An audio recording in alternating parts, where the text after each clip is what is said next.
स्वीकार कर लिया है। अभी तक ट्रूडो खालिस्तानियों पर चुप्पी साधे और भारत विरोधी उनकी गतिविधियों को समर्थन भी देते रहे।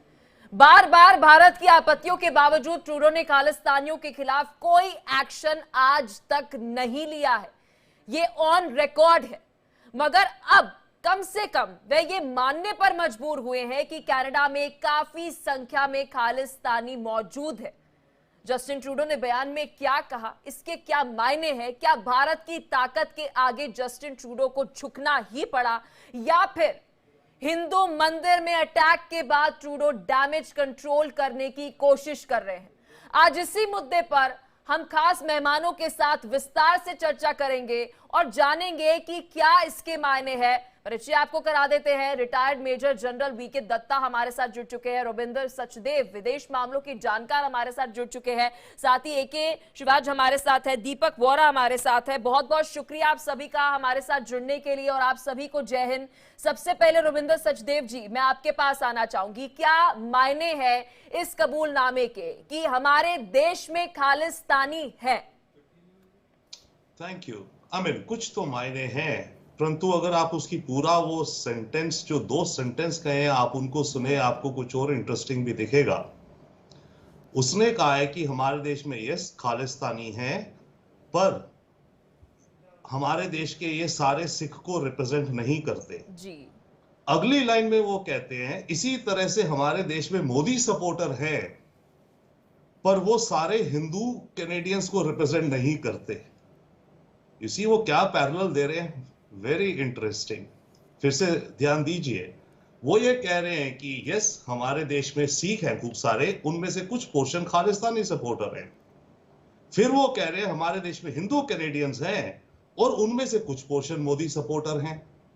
तो एक तरह से वो एक फॉल्स इक्विवेलेंस डाल रहे हैं मेरे विचार से, बड़ी गलत, कि जैसे खालिस्तानी जो सपोर्टर्स हैं, जैसे वो एक तरह से कहें एक्सट्रीमिस्ट हैं शायद, उसी तरह से जो हिंदू सपोर्टर्स मोदी जी को सपोर्ट करते हैं वो भी एक एक्सट्रीमिस्ट नहीं तो वो भी एक अलग छोटी सेगमेंट है, जबकि हमारे यहाँ हिंदू कैनेडियंस और बहुत सारे हैं। ये एक बड़ी आई थिंक बड़ी डीप कंपैरिजन कर रहे हैं वो, जो कि ठीक नहीं है। क्योंकि हिंदू कैनेडियंस हैं, ठीक है, ओके, मोदी गवर्नमेंट को सपोर्ट करें या ना करें वो अलग बात है, पर वो तो ये कह दे रहे हैं कि इसी तरह से हमारे यहाँ सिख कैनेडियंस बहुत हैं और उनमें से कुछ खालिस्तानी सपोर्टर्स हैं। तो इसको मैं with a pinch of salt लूंगा।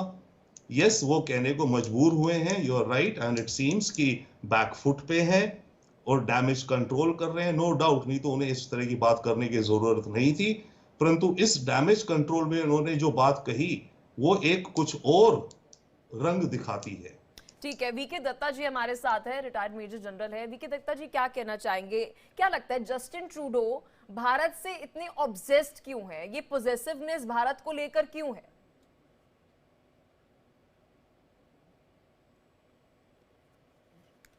वीके दत्ता जी, आप तक मेरी आवाज पहुंच रही है? बिल्कुल, आपका सवाल बिल्कुल सही है। ट्रूडो साहब ने सोचा कि भारत के जो प्रधानमंत्री हैं या भारत को वो साइकोलॉजिकल प्रेशर में डाल पाएगा निज्जर की हत्या को लेके। लेकिन उसको ये मालूम नहीं है कि जब तुम्हारे पास कोई प्रूफ ही नहीं है, तुम कोई चीज प्रूव नहीं कर सकते, जस्ट हाइपोथेटिक एक आप लगा लें अंदाजा कि क्योंकि खालिस्तानी टेररिस्ट था, इसको मार दिया गया तो हो सकता है हिंदुस्तान की गवर्नमेंट ने मरवा दिया। तो ये एक कनाडा के अंदर भी, अमेरिका के अंदर भी और भी मुल्कों के अंदर एक डीप स्टेट एक्टिविटी चलती है। और जिस प्रकार भारत उभर के आ रहा था पूरी दुनिया में, जो एक विश्व शक्ति के रूप में देखा जा रहा था और अभी देखा जा रहा है, तो इनको डर लगने लग गया कि कहीं भारत हमारे कंट्रोल से बाहर ना हो जाए और आगे चल के जिस प्रकार से पहले अगर कमजोर भारत होता था कि इनके कहने पे कोई काम कर देगा, तो अभी हम इंडिपेंडेंट हो गए, हम और शक्तिशाली हो गए, और मोदी साहब के नेतृत्व में वो चीज और उजागर हुई। तो इसके चलते इन्होंने प्रेशर में डालने की कोशिश करी, कनाडा ने भी करी और अमेरिका ने भी करी, अंडर दी प्रीवियस डिस्पेंसेशन। अभी ट्रंप साहब प्रेसिडेंट इलेक्ट हैं यूएसए में, और अभी ये ट्रूडो साहब के पता चल गया कि ट्रम्प साहब वो पुरानी गेम नहीं खेलने वाले। उन्होंने ऑलरेडी बोल दिया है कि मैं डीप स्टेट का खात्मा करूंगा, मैं बिल्कुल ये गंदगी को साफ कर दूंगा, गंदगी को जो पूरी दुनिया में फैला रखी है इन लोगों ने। तो अभी इसके चलते जो हमारी शक्ति है भारत की, हमारे जो नागरिक है वहां पे, हमारा जो डायस्पोरा है, चाहे अमेरिका के अंदर हो चाहे कनाडा के अंदर हो, वो जब एकजुट हो जाएंगे, और खास करके जब टेंपल के ऊपर हमला हुआ उसके बाद में सारे हिंदू, क्रिश्चियन, ज्यूज और भी कम्युनिटी के लोग हिंदुओं के साथ में आ गए। दीपक वोरा जी से मैं एक कमेंट चाहूंगी। सर देखिए, एक तरफ तो हम इस खबर की बात कर रहे हैं, लेकिन एक और बहुत महत्वपूर्ण खबर है। कनाडा ने जो फास्ट ट्रैक स्टूडेंट वीजाज हैं उन्हें टर्मिनेट कर दिया है। क्या हम ये समझे कि अब कनाडा जो है वो बढ़ती इंडियंस की जो आबादी है कनाडा में, उसको लेकर भी बहुत ज्यादा इनसिक्योर इस वक्त नजर आ रही है? आभारी हूँ मैम, जब भी आपके चैनल पर आता हूँ ना मुझे बहुत अच्छा लगता है, बहुत कुछ आपसे सीखता हूँ। अभी आधा घंटा पहले मैं कहीं बाहर से लौटा हूँ तो दौड़ता दौड़ता मेट्रो में यहाँ आया हूँ। अब आपने सारे जनरल साहब बिठा रखे हैं, रविंद्र सचदेव को बिठाया, मेरी क्या आवश्यकता है। ऐसा मैं स्प्रिंटिंग करता हुआ आया हूँ ताकि आपके शो में ज्वाइन करूँ। एक हमारी कहावत है मेम साहब कि दुनिया का सबसे गंदा व्यक्ति वो होता है जो झूठ बोलता है, लेकिन उससे गंदा भी एक और होता है जो झूठ भी बोलता है और पाखंडी भी होता है, और ये दोनों है। इसका पूरा नाम है डस्टिन जी ट्रूडो, और जी जो है वो है गिरगिट ट्रूडो। ये अपने हर रंग बदलता रहता है, बेवकूफ है। मुझे मेरे कनेडियन दोस्तों ने बताया, और मैं आपसे स्पष्ट रूप से बता रहा हूँ कि जिस दिन ये उसने कंपैरिजन किया कि हिंदू सपोर्टर मोदी साहब के और सिख सपोर्टर खालिस्तान के, तो उस दिन इसके चेहरे से लग रहा था कुछ ज्यादा ही कोकेन खा के आया हुआ था, because he was completely stone. खुद हम सब कि चर्सिया तो है। तो ये चीजें जो ये कंपैरिजन करता है ये बिल्कुल गलत है। मैम, भारत का रिस्पांस क्या है, और ये भी मैं आपको बता देता हूँ। आपको याद है कि जब वो किसान यहाँ पर उस पे थे, हड़ताल कर रहे थे और प्रदर्शन कर रहे थे, तो ये क्या बोला था, हम फ्रीडम ऑफ स्पीच के लिए लड़ेंगे, और फिर वो ऑस्ट्रेलियन टीवी चैनल को बैन कर दिया। ये पता नहीं इस टाइप का आदमी है, समझता क्या है अपने आप को, या तो भूल जाता है या चरस से इसका दिमाग खराब हो गया। और इसको 2 बार वो चीनी महामारी हुई है, लॉन्ग कोविड, इसको कहते हैं ब्रेन एन्सेफेलोपैथी। आपका दिमाग फिर जाता है, इसका दिमाग फिर चुका है।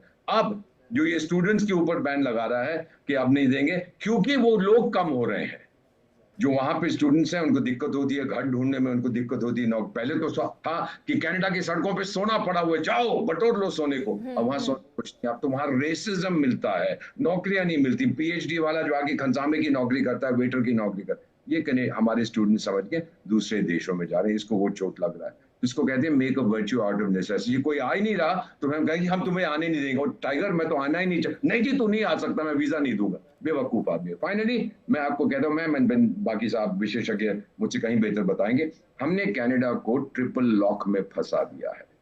पहला ये है कि उसकी अंतरराष्ट्रीय छवि खत्म हो चुकी है। मेम साहब, 193 देश हैं जो सदस्य हैं संयुक्त राष्ट्र संघ के। 185 में भारतीय समुदाय के लोग रहते हैं, जिसे हम डायस्पोरा कहते हैं। 35 मिलियन, 3.5 करोड़, ये सब मिलके, क्योंकि हिंदुओं पर अत्याचार हो रहा था कनाडा में, बांग्लादेश में, अब ये जागरूकता आ चुकी है। ये इकट्ठे हो गए। लेकिन देखिए 2013 से 2023 में जो भारतीयों की आबादी है वहां पर बहुत ज्यादा बड़ी है। मेजर जनरल संजय मेस्टन जी से मैं सवाल चाहूंगी, सर क्या ये जी मैं समाप्त कर लूं, फिर बिल्कुल सर, बिल्कुल। मैं सिर्फ इतना ही कहना चाहता था कि ये सब नाराज हो गए। दूसरा, हमने कनेडियन कंपनीज को अब भारत में कोई बिजनेस नहीं मिलेगा, वो फिर इसको जूता मारेंगे कि इतना बड़ा मार्केट है, दुनिया का सबसे बड़ा। और तीसरा मैडम, मैं चाहता हूं, मालूम नहीं सरकार करेगी कि नहीं, कि जस्टिन ट्रूडो, जिसकी कनाडा में कोई छवि नहीं बची है, उसको इंटरनेशनल स्पॉन्सर उसके देश को ऑफ टेररिज्म घोषित कर दिया जाए। देखिए सर, बड़ी बात आप कह रहे हैं। मेजर जनरल संजय मेस्टन जी, सर मैं आपसे इस पर विस्तार से एक पूरा वो चाहूंगी। देखिए यहाँ पर 2013 से 2023 तक अगर हम बात करें तो 32,828 कुछ आबादी उस वक्त भारतीयों की होती थी कनाडा में। अब ये बढ़कर कम से कम 1,39,715 हो चुकी है। ये मैं नागरिकता की बात कर रही हूँ जो लगातार अपना रहे हैं। और स्टूडेंट वीजा तो हम कह रहे हैं कि अलग है, जो अभी वहां पर पढ़ाई कर रहे हैं और आशा ये रख रहे हैं कि वहां की नागरिकता हमें कुछ समय में मिल जाए।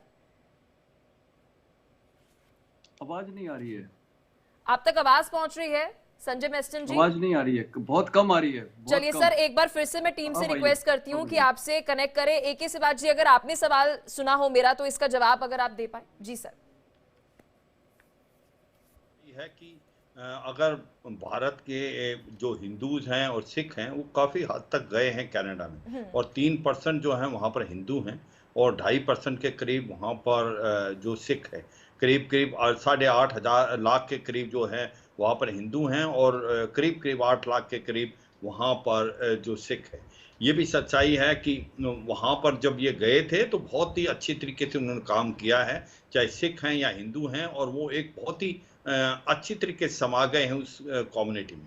मगर जस्टिन ट्रूडो और उसके फादर को अगर आप देखें, उन्होंने हरदम जो है एक नेगेटिव पॉलिटिक्स के लिए, जो पैरे ट्रूडो उनके फादर थे, जो कनिष्का बॉम्बिंग हुई थी उसका कोई भी नतीजा नहीं निकला, उसकी इन्वेस्टिगेशन नहीं हुई, ये बड़ी दुख की बात है। और अब ये जो जस्टिन ट्रूडो हैं, ये सच्चाई है, ये माइनॉरिटी गवर्नमेंट चला रहे थे, और माइनॉरिटी गवर्नमेंट को इनको सपोर्ट चाहिए, इनको न्यू डेमोक्रेटिक पार्टी की सपोर्ट से ये आज तक कार्रवाई कर रहे थे। जो जगमीत सिंह है, जो कि एक प्रकार खालिस्तानी एक्टिविस्ट हैं, सिंपथाइजर हैं और खालिस्तानी हैं, तो इसलिए ये जो भी बात करते थे वो खालिस्तान के पक्ष में करते थे। वो अलग बात है कि अब जो हरदीप सिंह निज्जर के बाद ये जो बार बार एक्विजिशन कर रहे थे, वो एक प्रकार से कहते थे एक एलिगेशन है, आज तक इन्होंने कोई एविडेंस नहीं दिया। और जिस प्रकार से इनकी छवि वर्ल्ड के अंदर खत्म होती जा रही है, जो नुकसान जस्टिन ट्रूडो ने भारत और कनाडा के रिलेशनशिप में किया है, नुकसान वाली गवर्नमेंटें पूरा नहीं कर पाएंगी, क्योंकि जस्टिन ट्रूडो के कारण जो फ्री ट्रेड एग्रीमेंट एक कतार पे था होने के लिए भारत और कनाडा के बीच में, अब वो खटाई में पड़ गया है। अभी होगा क्या कि भारत जो है वो एक 5th लार्जेस्ट इकोनॉमी है, बहुत बड़ी मार्केट है, इन्वेस्टमेंट बहुत हो सकती है कनाडा की, वो अब इकोनॉमी जो है उसकी हिट करेगी। अगर आप एलन मॉस को देखें, उसने साफ सुथरे शब्दों में कह दिया कि Justin Trudeau is going to lose the next election. उसकी वजह यही है कि वो एक अनपॉपुलर होते जाते हैं, बेतुकी बात करते हैं और आतंकवादियों को बढ़ावा दे रहे हैं। ये समझ नहीं आ रहा कि जो खालिस्तानी बढ़ते जा रहे हैं कनाडा में, वो भारत में तो कुछ नहीं करेंगे, आने वाले समय में वो कनाडा में खालिस्तान मांगेंगे। ये उनको समझ आना चाहिए, वो ये गलती बहुत बड़ी कर रहे हैं। तो ये सच्चाई है कि जिस प्रकार से आज की तारीख में जस्टिन ट्रूडो एक पॉलिटिक्स खेल रहे हैं, एक नेगेटिव पॉलिटिक्स वो सोचते हैं भारत पे प्रेशर डालें, मुझे लगता है बहुत बड़ी गलती की है। और जिस प्रकार से दो टुकी बातें करते हैं, कभी कुछ कहते हैं कभी कुछ। अगर आप देखें, ऑस्ट्रेलियन मीडिया ने जो इंटरव्यू पब्लिश की थी भारत के minister of external affair Australia के, उसको उन्होंने बैन कर दिया। वो कहते हैं किसी हद तक कि हम फ्रीडम ऑफ स्पीच करते हैं। तो ये जो डबल चेहरा है वो बिल्कुल एक्सपोज होगा। और ये सच्चाई है, अमेरिका में अब जो डोनाल्ड ट्रंप की प्रेसिडेंसी आएगी, मुझे लगता है वो इनको बिल्कुल शब्दों में बताने वाले सर, हैं। देखिए ये हिपोक्रेसी है कि जब आप इतनी किसी देश के लिए इस तरह के बयान दिए जाते तो आप कहते हैं कि फ्रीडम ऑफ स्पीच है, लेकिन वही अगर कोई उसी देश का विदेश मंत्री वहां पर प्रेस कॉन्फ्रेंस कर रहा है, उस पर बैन लगाने वक्त आपको याद नहीं आता कि आपके देश में तो फ्रीडम ऑफ स्पीच है। बहरहाल वीके दत्ता जी, देखिए सर, एक बहुत जरूरी सवाल मैं आपसे पूछना चाहूंगी, लेकिन इस बीच हमारे साथ और भी मेहमान जो है वे जुड़े हुए। संजय मेस्टन जी, आशा करती हूँ आप तक मेरी आवाज पहुंच रही है। संजय मेस्टन जी, अगर कनाडा की खुद की नेशन सिक्योरिटी की अगर मैं बात करूं, क्योंकि सर जिस तरह से भी बात कर रहे थे मुझे लग रहा था ये एंगल बहुत महत्वपूर्ण है कि आप खालिस्तानी आतंकवादियों को पनाह दे रहे हैं, उन्हें सपोर्ट कर रहे हैं, ये एक दिन आपकी नेशनल सिक्योरिटी के लिए एक बहुत बड़ा खतरा जो है वे बनेगी। बिल्कुल, कल भी इसी वक्त आप ही के चैनल में ये मैंने उठाया था, और जैसे अभी जनरल शिवाच ने भी बोला है कि ये पाकिस्तान के कदमों पे चल रहे हैं। जैसे पाकिस्तान ने स्टेट स्पॉन्सर टेररिज्म वहाँ शुरू किया था और उसी के बाद आज वो भुगत रहा है, और वही कनाडा का हाल होगा अगर ये जस्टिन ट्रूडो वहाँ पर प्राइम मिनिस्टर रहते हैं। और मेरे को लगता है कि इस इलेक्शन में उनको वहां से की जनता निकाल देगी। और एलन मस्क का जो कल ट्वीट था वो भी बहुत साफ था, और मेरे ख्याल ये जो प्रेशर पड़ा है, इनको 5 आइज का प्रेशर भी पड़ा है जरूर, इसीलिए ये स्टेटमेंट उन्होंने एकदम पलटबाजी की है, और खासकर एक्सेप्ट अभी कर लिया है कि खालिस्तान टेररिस्ट कैनेडियन सॉइल में है। अब सवाल उठता है कि मैं एम्बेसडर वोरा से बिल्कुल सहमत हूं कि इनको as the head of state को डिक्लेयर करना चाहिए भारत द्वारा, और इंटरनेशनल यूनाइटेड नेशंस फोरम में इनको तो एक टेररिस्ट खुद डिक्लेयर करना चाहिए फॉर हार्बरिंग टेररिज्म। ये एक हेड ऑफ स्टेट ऐसी कार्रवाई नहीं कर सकता है। ये आ कहां से रहे, इनकी फंडिंग कहां से हो रही है? देखिए साफ जाहिर है कि पाकिस्तान इन्वॉल्व है, क्योंकि पाकिस्तान का मुद्दा बहुत क्लियर है और साथ में चाइना भी है। यही चाइना ने वहां पे 2019 और 21 फेडरल इलेक्शंस में इंटरफियर किया था और ये जो स्मोक स्क्रीन थी ये डाइवर्ट करने के लिए इंडिया के प्रति और पाकिस्तान के प्रति कि उनको भूल जाए दुनिया और ये फोकस इंडिया पे आ जाए कि इंडिया ने वो निज्जर को मार दिया। तो ये जो इनकी स्मोक स्क्रीन थी ये बिल्कुल फेल हो गई है और अब मेरे ख्याल इंडिया का समय आ गया है कि भारतीय की जो पॉलिटिकल और डिप्लोमेसी है बहुत तगड़ी रही है, वो प्रेशर हमने जो लगाया है, लेकिन इस प्रेशर के साथ मैं चाहता हूं कि अब भारत सरकार पाकिस्तान का मुद्दा अभी वर्ल्ड फोरम में उठाए कि ये कश्मीर में तो छोड़िए, अभी तो वहां कनाडा में ये टेररिस्ट को वहां पर लॉन्च कर रहे हैं, वहां पर कैनेडियन प्राइम मिनिस्टर ने एक्सेप्ट कर लिया है। ये तो बहुत बड़ी चीज है। और मुझे लगता है सर अगर हम पास में भी देखें, हिस्ट्री में भी अगर हम जाए तो जो ये खालिस्तानी एलिमेंट्स होते हैं इनके दो फैक्टर्स पाकिस्तान और कनाडा ही हमेशा रहता है, ये कॉमन फैक्टर है जी। बिल्कुल, तो इसीलिए अभी हमें मौका मिला है कि क्योंकि अभी वो प्राइम मिनिस्टर ने खुद एक्सेप्ट कर लिया है, स्वीकार कर लिया है, तो मेरे ख्याल अब तो ये मुद्दा हमको उठाना चाहिए कि पाकिस्तान तो इंटरनेशनल टेररिज्म दूसरी कंट्रीज के जरिए कर रहा है, जिसमें एक प्राइम मिनिस्टर उनको फिल्टर दे रहा है और फंडिंग तो खैर पाकिस्तान से हो रही है और चाइना का भी वहां पर रोल है। तो ये देखिए इंडिया के खिलाफ इनकी ये सारी हरकत है और आज इंडिया को पूरे वर्ल्ड फोरम, यूनाइटेड नेशन, हर जगह चाइना वो नहीं पास होने जाएगा ये United nation security council resolution, लेकिन तो भी हमारे को पॉलिटिकल और डिप्लोमेटिकली लेवल और खासकर अभी जो ट्रंप की सरकार है मेरे ख्याल में अच्छा मौका है। वीके दत्ता जी, आप कितना सहमत है सर की बात से? क्योंकि देखिए बेहद महत्वपूर्ण है कि अपने देश की सिक्योरिटी के साथ साथ जिस तरह से हम पाकिस्तान की आलोचना करते हैं कि देखिए आतंकवाद को सपोर्ट करते हैं, और मुझे लगता है वर्ल्ड को, अब पूरे विश्व को जरूरत है कि जो टेररिज्म है उसकी एक डेफिनेशन पर, एक कॉमन ग्राउंड पर आने की जरूरत है और वर्ल्ड फोरम के ऊपर अब भारत को भी कनाडा की आतंकवाद को लेकर आलोचना करनी शुरू कर देनी चाहिए। जी वीके दत्ता जी। बिल्कुल, देखिए ऐसा है कि इंटरनेशनली भारत ने यूनाइटेड नेशन में भी इसको एम्फसाइज किया है, जीरो टॉलरेंस ऑन टेररिज्म। कोई देश, कोई मुल्क अगर टेररिस्ट को सपोर्ट करता है, हार्बर करता है और उनको पनाह देता है तो उसके ऊपर एक्शन होना चाहिए। तो अगर पाकिस्तान एक टेररिस्ट नेशन था, हार्बर कर रहा था, ट्रेन कर रहा था और लॉन्च कर रहा था, उसी प्रकार आज के दिन में कनाडा एक टेररिस्ट नेशन बन गया है जो अपनी जमीन के ऊपर दूसरे मुल्क को हमला करने के लिए टेररिस्ट को पाल के बैठा है। उसने अगर खुद ही स्वयं इसको एक्सेप्ट कर लिया है तो इससे बड़ी एक सर्टिफिकेशन क्या होगा कि वो गवर्नमेंट, वो लीडरशिप जो दूसरे मुल्क के ऊपर हमले करवाने के लिए अपने मुल्क के अंदर उनको पनाह दे रही है और उनको उकसा रही है और उस मुल्क के दूसरे डायस्पोरा के ऊपर हमले करवा रही है और उसकी पुलिस उसको मदद कर रही है। तो ये तो एक बहुत बड़ा क्राइम है इंटरनेशनली। हमें बिल्कुल यूनाइटेड नेशन में इसको उठाना चाहिए और आगे चल के पूरी दुनिया में इनकी जो हरकत है उसको उजागर करना चाहिए और साथ साथ में अमेरिका के साथ मिलके जो ये डीप स्टेट के एक्टर हैं, या गुरप्रवंत सिंह पन्नू जो यूएसए और कनाडा का डुअल सिटीजन है, उसके ऊपर भी कार्रवाई होनी चाहिए। ये कोई तमाशा बना रखा है उन्होंने, वो वहां से थ्रेट कर दे हवाई जहाज उड़ जाएंगे, अब एयर इंडिया के ऊपर आप वो मत करिए, मैं ये मरवा दूंगा, उसको मरवा दूंगा। ये तमाशा है क्या? ये टेररिज्म नहीं है, फ्रीडम ऑफ स्पीच। जी सर, ये फ्रीडम ऑफ स्पीच है। और ऑस्ट्रेलिया की प्रेस में, ऑस्ट्रेलिया के अंदर हमारे जो फॉरेन मिनिस्टर है उनकी स्टेटमेंट को वहां पे ब्लैकआउट करते हैं। तो ये क्या दिखाता है इस गवर्नमेंट के बारे में? ये बेपंदे के लोटे हैं, ये पागल हो गए हैं। जो जस्टिन ट्रूडो हमारे वोरा साहब बोलते हैं, साहब ये डस्टबिन ट्रूडो, तो मैं फुली अग्री करता हूं उनके साथ। एक यूक्रेन में पागल बैठा है, एक पागल आके अभी कनाडा में बैठ गया और दोनों मुल्कों का बेड़ा करके इन्होंने करवा दिया। रविंद्र सचदेव जी, सर कैसे डिप्लोमेटिकली, क्योंकि मुझे लगता है ये एक बड़ा मौका है भारत के लिए कनाडा को लेकर एक नैरेटिव सेट करने के लिए कि ये देश देखिए इस तरह की हरकतें कर रहा है। हमारे देश के भारतीय, खासतौर पर अगर मैं हिंदुओं की बात करूं तो वहां पर एक ऐसा एलिमेंट है जो उनके ऊपर थ्रेटन तो कर रहा है और उनको साथ ही आप देख रहे हैं कि किस तरीके से खालिस्तानी झंडों से मार रहा है। This is a very big issue.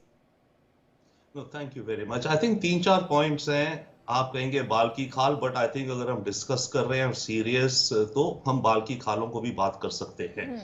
पहली बात है, ट्रूडो जो कर रहा है, एक योगी बेरा होते थे, कोच थे बड़े फेमस, उनकी बड़ी अच्छी इंटरेस्टिंग सेइंग होती थी।